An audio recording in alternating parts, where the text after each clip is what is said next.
Ayollar, eringiz bilan yotadigan to'shagingizni asrang. Ayol kishining eri oldidagi vazifalarini ichida eng mas'uliyatlisi shubhasiz bu eri bilan birga yotadigan to'shagini asrashdir. Bu sizning vazifangiz hisoblanadi ayollar. Zinhor eringiz bilan birga yotadigan to'shakka, yotoqxonaga, yotog'ingiz, ya'ni spalniga qaynona, qaynota, qaynopa, qaynsingil, qaynoqa, qaynukalarni kirishiga ruxsat bermang. Tunda umuman yaqinlashtirmang.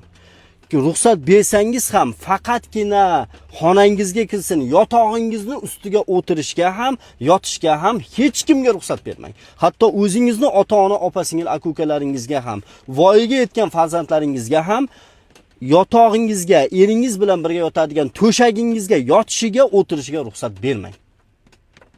Yo'qsa, agar bunga beparvolik qilsangiz, eringiz bilan orangizga sovuqchilik tushsa, eringiz bilan munosabatlaringiz yomonlashsa, muhabbatingiz so'nib borsa, sevgingiz o'lib borsa, eringiz bilan aybdor o'zingiz bo'lasiz. Sababi siz vazifangizni bajarmadingiz, yotog'ingizni, to'shagingizni qo'riqlamadingiz. Endi qaynona, qaynota, qaynopa, qaynsingil va qaynog'alarga. Hurmatli qaynanalar, qaynopa va qaynsingillar. Qaynotalar zotan ko'pchiligi kirmaydi, ammo kiradiganlar ham eshitsin. Keliningiz va o'g'lingizning xonasi sizni uyingiz bo'lsa ham u xona sizniki emas. U xona kirsa, ruxsatsiz kirsangiz xiyonat bo'lib qoladigan xona.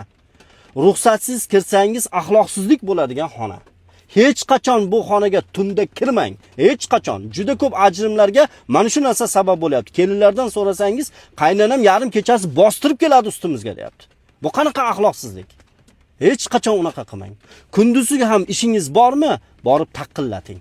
Ruxsat bersagina kiring.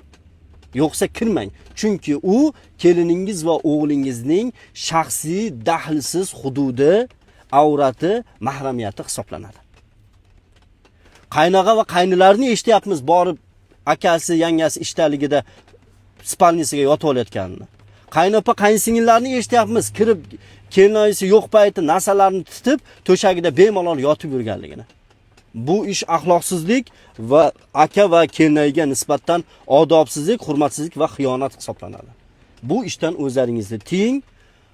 Kelinlarga yana takrorlan aytaman, bu to'shakni asrash vazifasi sizni eng katta mas'uliyatli vazifangiz hisoblanadi. Mana shuni asrasangiz juda ko'p balolarni oldi olinishiga sababchi bo'lgan bo'lasiz.